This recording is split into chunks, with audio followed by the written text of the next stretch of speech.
Let's bring in Nikki Haley now, former South Carolina governor and former ambassador to the United Nations.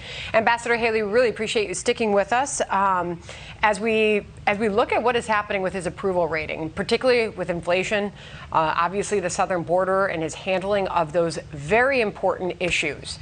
This is becoming a bigger and bigger problem for not just this administration, but this party, as obviously we work our way to midterm elections.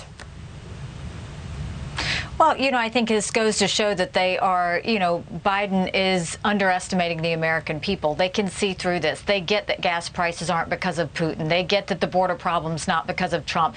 They get the fact that we're having all of this chaos in the world because he's actually being divisive and he hasn't done anything to unify the country. And I think the poll numbers are showing that. The problem is he's not responding to it. He's not working to secure the border. He's not trying to make us energy independent. He's not doing anything to make the world more safe.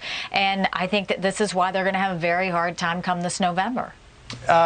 Nikki Haley, this is not obviously a presidential election year, but it is very reminiscent of 1992 when the Clinton campaign had the slogan, "It's the economy, stupid," because it does seem to be all about that. Let me put up on the screen the president's approval ratings. You saw a long list of them, but his approval ratings on inflation. And take a look at this. Of all of the voters together, 68% disapprove, 28% approve. But take a look at this number. 70% of independents disapprove. What is that going to mean for the Democratic Party come November? And does the president have coattails? Not surprised to see those numbers at all. We've been traveling all over the country from the East Coast to the West Coast. I can tell you inflation's the #1 issue that American families are talking about.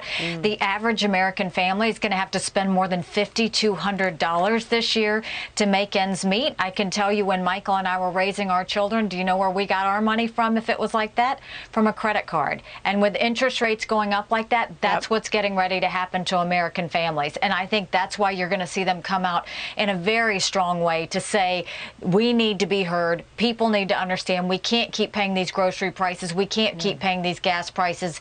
You can't keep having government spending that is wasting all of our taxpayer dollars. Something's got to give. Well, we're watching the stock market because it's going through quite a move right now. It's up nearly 600 points. This is a stock market that's taken quite a hit this year, recently dipping into negative territory, wiping out all the gains so far.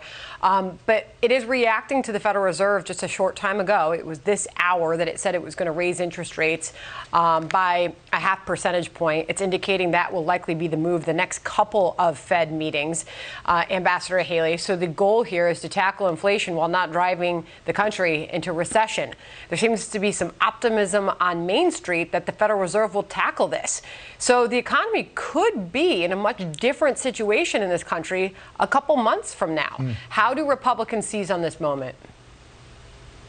Republicans don't need to be arrogant. We need to be humble. We need to be disciplined, and we need to show how our solutions lift up everyone. Half the battle, Sandra and John, is to win in November. But the more important battle is to prove we deserve to be there in November, not just by saying no to everything Biden does, but to talk about what we are about instead, what solutions we're going to do to lift up everybody. That's going to be really key as we go forward. And Republicans need to be ready for that, because if you look at the last spending bill, I mean, you had over 5,000, earmarks in place that were totaling $10 billion with a B. That was Republicans and Democrats that introduced those and did that. We can't continue to have that wasteful spending, and we can't continue to have that disrespect for the American taxpayer. I mentioned 1992, and even though the economy did improve, and later in 1992, people's minds were already made up early that year, and they voted how they felt in March or April. We've just got a few seconds left, Ambassador,